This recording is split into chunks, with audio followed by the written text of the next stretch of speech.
अस्सलाम वालेकुम, welcome back guys. जो हमारी सीरीज़ चल रही है वो है साइकोलॉजी पर। इससे पहले भी हमने हिस्ट्री ऑफ साइकोलॉजी के मुख्तलिफ क्लासेस लिंक थी, जिसमें स्ट्रक्चरलिज्म भी था, फंक्शनलिज्म भी था एंड गेस्टाल्ट साइकोलॉजी भी था। अगर आपने वो क्लास मिस कर दी हैं तो मैं ऊपर लिंक दे रहा हूँ, पहले जाएँ वो देखें, फिर आपको बिहेवियरिज्म और जॉन वाटसन की अच्छी समझ में आना शुरू हो जाएगी।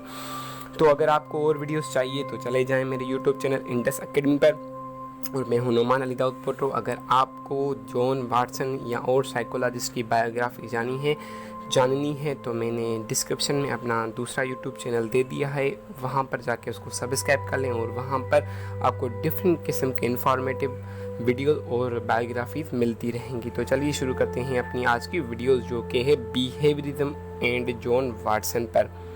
Behaviorism is a theory that human or animal psychology can be objectively studied through the observable action behaviors।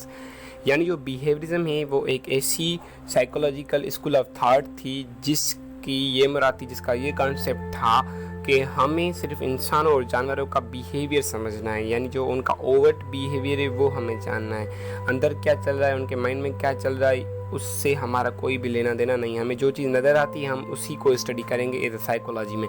This field of study came about as a reaction to the 19th century psychology which used self examination of the one thoughts and feelings to examine human and animal psychology।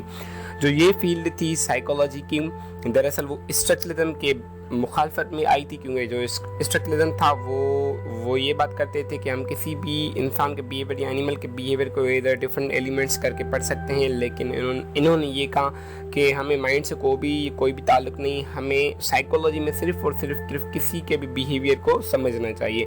Behaviourism is the theory that human और animal psychology can be objectively studied through observable actions behaviours rather than thoughts and feeling that can not be observed. Behaviourism theory जो है वो इस बिना पर है कि हमें किसी भी इंसान या जानवर का जो भी बिहेवियर नज़र आता है हमें वो स्टडी करना चाहिए, ना कि एक ऐसी थॉट्स, एक ऐसी फीलिंग को पढ़ना चाहिए जो हमें ज़ाहिरी नहीं होती और हमें पता भी नहीं चलता कि वो अंदर क्या सोच रहा है। Behaviourism influential figure include the psychologist John B Watson and B.F. Skinner who are associated with the classical conditioning and operant conditioning respectfully.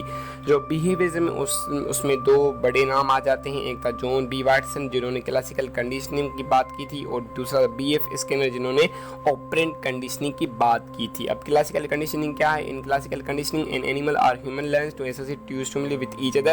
This type of conditioning involves involuntary responses such as biological responses और emotional responses। ये एक ऐसी field होती है जिसमें किसी भी इंसान को जो उसके न्यूट्रल स्टिमुलस होते हैं उसको हटाकर हम न्यू स्टिमुलस लगा लेते हैं, इसको बोलते हैं क्लासिकल कंडीशनिंग, जो आगे हम लर्निंग के चैप्टर में मजीद पढ़ेंगे। जो ऑपरेंट कंडीशनिंग है वो दरअसल रिवार्ड और पनिशमेंट के बिना पर होती है। इन एनिमल और human learns behaviour by associating it with consequences। This can be done through positive or negative in reinforcement or punishment। इंशाल्लाह ये भी हम आगे चलकर पढ़ेंगे क्लासिकल कंडीशनिंग क्या है, ओपन कंडीशनिंग क्या है ये। लेकिन यहाँ पर हमारा था बिहेवियरिज्म, यानी बिहेवियरिज्म हम ऐसे स्कूल ऑफ थॉट को बोलते हैं जिसमें हम सिर्फ और सिर्फ किसी का भी ओवर बिहेवियर पढ़ सके, ना कि उसके अंदर जो माइंड में क्या चल रहा है इंट्रोस्पेक्शन के थ्रू वो हम नहीं पढ़ते, सिर्फ और सिर्फ ओवर बिहेवियर ही हम उसका पढ़ते हैं और समझते हैं।